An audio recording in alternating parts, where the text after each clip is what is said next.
Thank you. It's wonderful to be back here today. I'm hoping that this afternoon, the next 2 hours, will be more informal and more improvised than my presentations yesterday, and also more interactive. In the first half of the session, I want to do a demonstration of using conversations inviting change as I described it yesterday. And then in the second half, I want to give you all an opportunity to practice it yourselves in small groups of 3 or 4. There will need to be quite a lot of choreography for this, including moving around your chairs, but I'll explain that later. And at a certain point in the session, I will also ask if the cameraman can stop filming us, because people may want to talk about things that are more confidential, and we make it a rule that we never record exchanges that are actually about real clinical cases or about teaching and supervision. Now, one of the things Lee and I became aware of as soon as we arrived this morning was that you have had a tremendous experience with Astrid, particularly discussing Homer and the Iliad. And I realised many of you found that very moving. And I also became more aware that, in a sense, this whole event has had 2 aspects to it. It had a literary aspect and a practical clinical aspect. And I'm sure many of you in your own minds have been thinking how to connect the 2 of these. How do you move the literature into the practical work, and how do you use it to inform the practical work? And I suppose the depth of feeling, the depth of understanding that you have in your practical work, how can you draw on literature? Well, I have in fact written a piece about the relevance of Homer for clinical narratives, and if you Google my name and Odyssey, you will find it. It's on open access. But I didn't expect to be talking about it today, so I haven't I haven't prepared anything in relation to that. But I am a great fan of Homer, and particularly of one English translation of Homer that is not very well known, by a poet called William Cowper, or spelled Cowper, from the 18th century. And so I'm going to use this as an excuse to just read you a short passage from Cooper's translation of the Odyssey. It has absolutely nothing to do with what we're going to do for the rest of the afternoon, and I'm shamelessly just using this as an excuse to read it because I love it. And it's actually the passage where Ulysses returns to Penelope, and he tells her who he is, and she pretends not to believe him as a test. It's a very famous passage. Monteverdi wrote a whole opera about just that moment in the Odyssey. And she tests him by saying, I won't let you sleep in my bedroom, but I will move the bed outside so you can sleep as a guest. Now, he knows this is impossible because he built the bed, and he made the bed from an olive tree which was fixed in one place and therefore could not be moved. So he gets very angry when she says this and said, what did you do with the bed that I carved? Why have you got a bed that can be moved? I made my bed so it could never be moved. And at that point, she realises he's passed the test, and she says, I'm really sorry I tested you, but now I know you really are Odysseus. Does that all make sense? Yes, you follow that? And this is the passage. I just found it.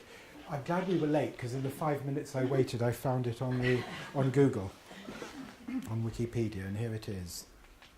It's a beautiful translation in the English. So,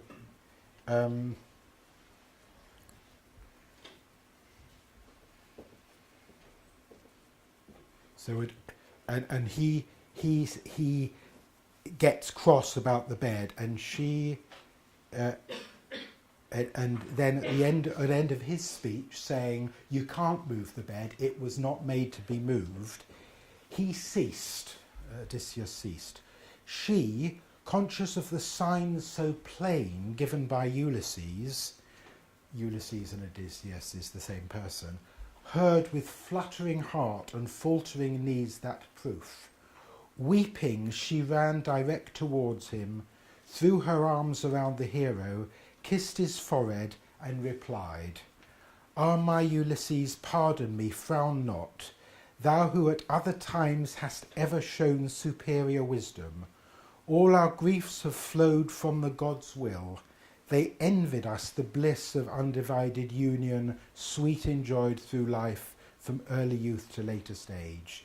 No, be not angry now, pardon the fault that I embraced thee not as soon as seen, for horror hath not ceased to overwhelm my soul, lest some false alien should perchance beguile me, for our house draws numerous such. It's difficult, I won't read much more, but you can find it, as I did, in 2 minutes on Wikipedia by looking for Cooper's translation of the Odyssey, and I apologise for the indulgence of reading it, but it's so beautiful, I wanted to. And it also does connect in some way with what I'm going to talk about now, because I'm going to talk about how we teach conversations inviting change in a way that slows things down and allows time for reflection and careful thought and emotionality and all the things that so many of us feel are missing from everyday medical practice today. And I'm going to just draw you a diagram of how we work. I can't move this very much. This flip chart is a bit like Odysseus's bed. It's very hard to move. So I hope you can see it wherever you are. The model of how we work is of one person talking to another. Interview, a dialogue, a supervision, whatever you want to call it. Let's call this person the narrator. The narrator may be a patient, it may be a trainee, it may be a colleague. Okay? And then you have somebody else who actually we call the interviewer, who may be a clinician, a doctor, or a counsellor, or a therapist, or a nurse, or it may be a supervisor or a teacher or somebody like that. But basically, Conversations Inviting Change works in this space between the two of them. We quite often add a third person who is an observer, who generally remains silent while this is going on, but for teaching purposes, sometimes the observer is also a trained coach for this, so that person will freeze this conversation every few minutes and say, for example, to the interviewer, can you tell me what was going through your mind when you asked that question? It's like freezing a video, pausing a video, and they will have a conversation about this conversation, yes? And the observer, if that observer is a trained coach, may, for example, say to the interviewer, tell me what went through your mind. Were there any questions that you thought of asking but decided not to ask, and why? And were there any questions that now come into your mind as I'm speaking to you? So it's like a kind of microanatomy of a conversation where somebody is learning to be more reflective about their conversations and be more aware of their conversations. And sometimes we will have not just one observer, but we might have a second observer or a third observer. It depends on the size of the group and who we're teaching. But also we use another technique as well, and it's a technique you may be familiar with either from family therapy or from other areas of practice. And we use what's called a reflecting team. So you have a sort of outside observing team looking at all of these, and either the interviewer or the observer, if there is one, can pause from time to time and say to the reflecting team, can we have your thoughts about this? Can we have your comments on what is going on in this conversation? Or, for example, does anyone here have any ideas or hypotheses they would like to explore in relation to the problem that the narrator is bringing? So you get multiple perspectives from the different members of the reflecting team, and the narrator can listen to this, and the narrator may actually say, I haven't found any of the questions from the interviewer very helpful so far, but I did find that question really, really helpful. The question from member number 2 of the reflecting team. I found that really helpful, and I'd like to explore that. So we say to the interviewer, when the reflecting team has spoken, always say to the narrator, is there anything from the reflecting team that you would like to pick up on? It's very important that the interviewer doesn't say, oh, I really like question number 4, can I ask you to answer it? Because actually the narrator may have picked up something different. And this way the interviewer and the observer and the other members of the reflecting team learn that their ideas are not automatically right because they have thought them. That sometimes other ideas are better for this person, and what matters is what this person thinks. Is this all clear so far? Yep. Yep. I'll pause for questions in a minute. What is fascinating, sometimes I'm in a reflecting team and the interviewer asks lots of questions. I feel that those aren't very good questions. And the observer talks to the interviewer, they generate a few more, and I don't like those either very much. And then the reflecting team will talk. This person will suggest something, this person will suggest something, this person will suggest something. I'll suggest something, I think. Because I'm so experienced, my question is the best. Okay. And then the interviewer will say to the narrator, which of those questions did you like? And they will say, oh, I thought John was completely missed the point. He didn't understand what I said at all, but I really like this question. Okay, so you can become very convinced of the correctness of your own interpretation of a story, your own solution to a problem, your own view of what is happening, and actually you can be completely wrong. So it's a very humbling way of learning, because you learn that of the many different perspectives, one will be best for this person, and that's what matters. Because if this person has responsibility for clinical care or for teaching, they are the one that the story they go away with has to be right for. It doesn't have to be right for you as the interviewer or the observer or the member of the reflecting team. It has to be right for this person, which is why we sometimes actually call the narrator the client.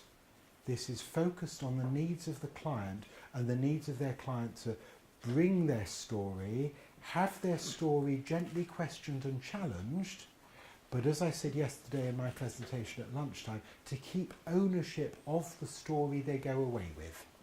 So to come with their own story and to leave with their own story. And even if it's completely different at the end from the beginning, what matters is it's still their own story. Shall I just stop there to field any questions you may have about that whole way of teaching or working, or any queries you have about the choreography? So, is that all sufficiently clear? Please. I'm still a bit confused with the concept of is narrative medicine and what do you call it, conversation, inviting change. Yes. Is it the same? I mean. Yes. Conversation inviting change is what I call narrative practice, and it is the application of the philosophy and the ideas of narrative medicine to the consultation, to supervision and to teaching. So it is taking that central idea about making stories and helping stories develop, but applying them in practice. Does that answer your question? Yeah, but does it always have to be that you want to invite to change something? That's a really good question. Inviting change is always needed. Whether change is always needed is different, because this person may go away and say, you know what, I think my understanding is right. I think what I was planning is right. I don't need to change anything. And sometimes the members of the reflecting team will say, I think the narrator, the client, is doing really well. My judgment is this is fine. So you invite change, but you don't have to go there. Does that complete the answer? Okay, good. Please, Henrik. Isn't there a risk that this pretty big team create a story which wasn't actually there from the beginning? I mean, you're sitting in a... Do you understand what I mean? Yes.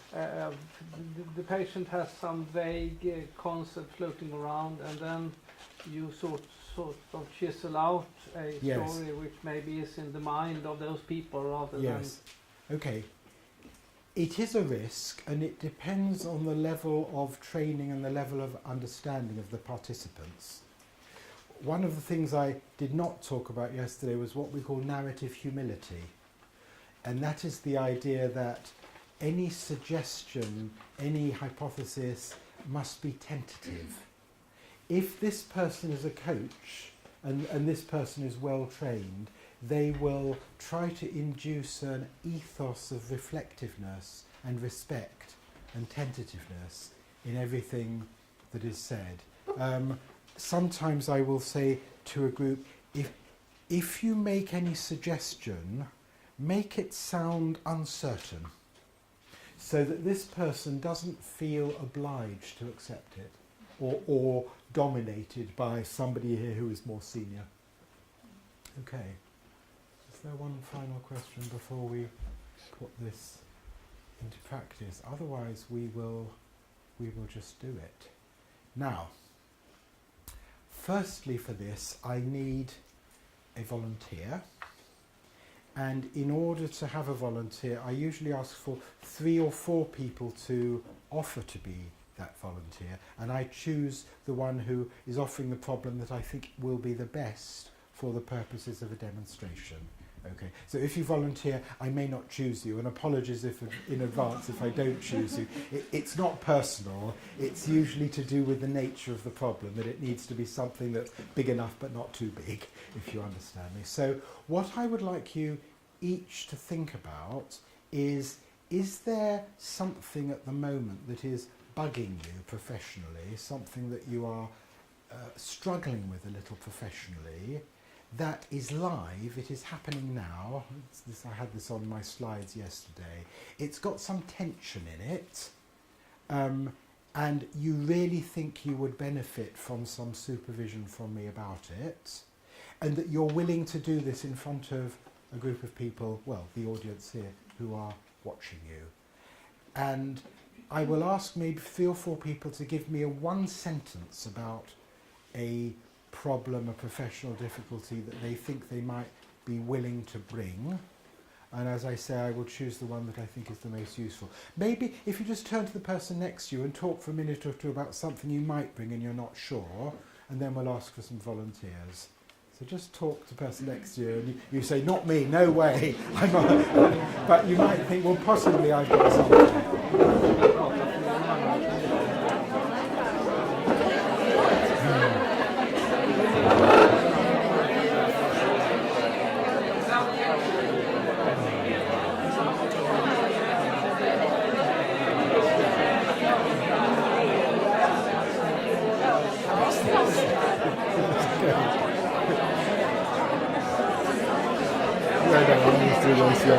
Was the Cooper okay? It was terribly difficult, wasn't it? So I just loved doing it. Yeah.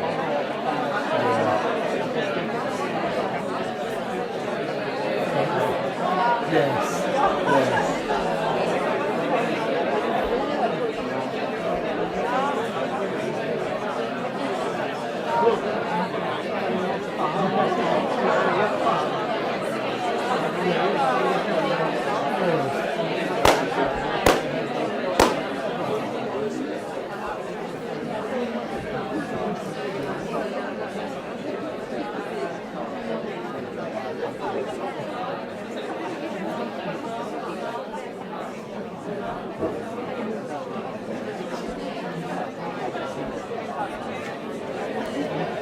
Okay.